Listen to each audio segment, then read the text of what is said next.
Bonjour, je suis Isabelle Delrose, une guide touristique. Je travaille dans la région des Pouilles, en Italie évidemment, et aussi dans la ville de Matera, qui est au contraire qui fait partie de la région Basilicate. Étant donné le moment que nous sommes en train de vivre, je voudrais faire voyager les gens en restant à la maison et pouvoir en quelques minutes parler d'un monument ou bien parler d'une ville justement qui fait partie de la Pouille.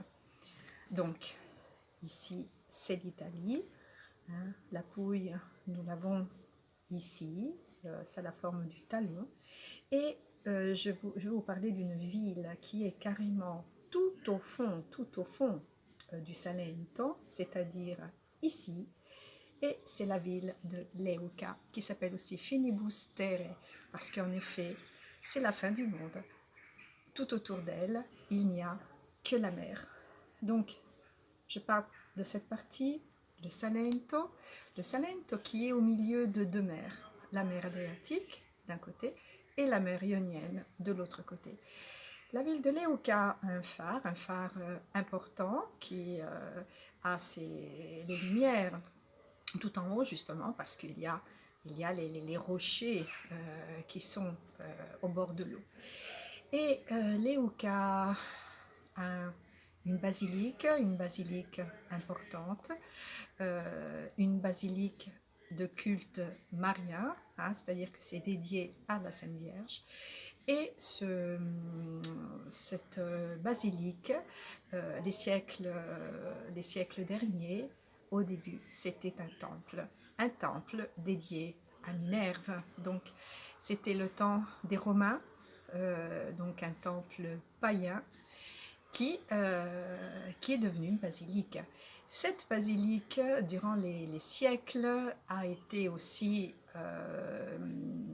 détruite par les Sarrasins, parce que nous sommes en effet très proches de l'Afrique, et le long des siècles, il y a eu les incursions de la part des Turcs, les Sarrasins, les pirates, et pour bien la défendre de loin, cette basilique ressemble à une forteresse et donc a pratiquement deux entrées. Ensuite, à Leuca, Santa Maria di Leuca, Leuca de Leukos, c'est-à-dire une ville resplendissante, c'est-à-dire que la vieille ville a des maisons qui sont toutes blanches et elles sont peintes à la chaux. C'était pour permettre aux habitations de rester fraîches à l'intérieur, mais c'était aussi une façon de désinfecter. Ces maisons blanches, nous les avons aussi dans d'autres villes de la Pouille et non seulement à Leuca. C'est vraiment une tradition des vieilles villes.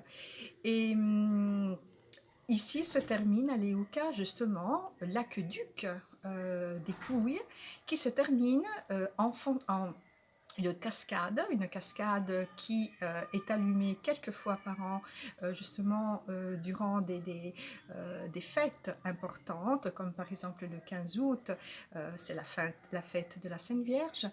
Et cette cascade est une cascade monumentale, donc avec toutes les lumières qui sont au bord de cette cascade qui descend justement le long des marches.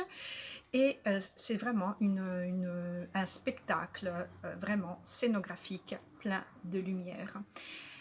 Et évidemment, Leuca, cette place où aurait débarqué Saint Pierre et qui là aurait commencé à prier. Et quand il a commencé à prier, selon la légende, le sanctuaire s'est écroulé tout seul sur lui-même. Donc nous avons un paysage absolument plein d'histoire, de tradition, de magie. Alors ici, je vous montre tout en haut, en bas. Justement, c'est là où se termine l'aqueduc des Pouilles. Nous avons les villes.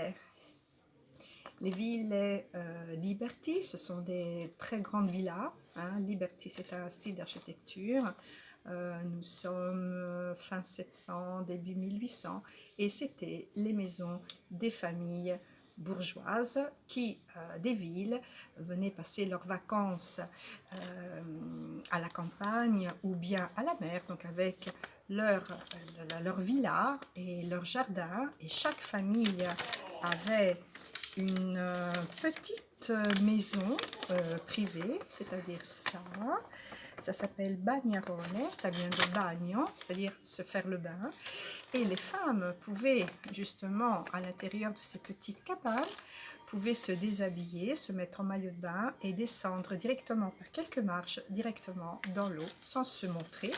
Et aussi, c'est une façon de ne pas bronzer, parce qu'à l'époque, les femmes nobles avaient une peau claire, les femmes qui travaillaient dans les champs, au contraire, étaient bronzées. J'espère que ces quelques minutes, justement en parlant très vite de cette ville, la ville de Leuca, vous ait plu. Au revoir, merci.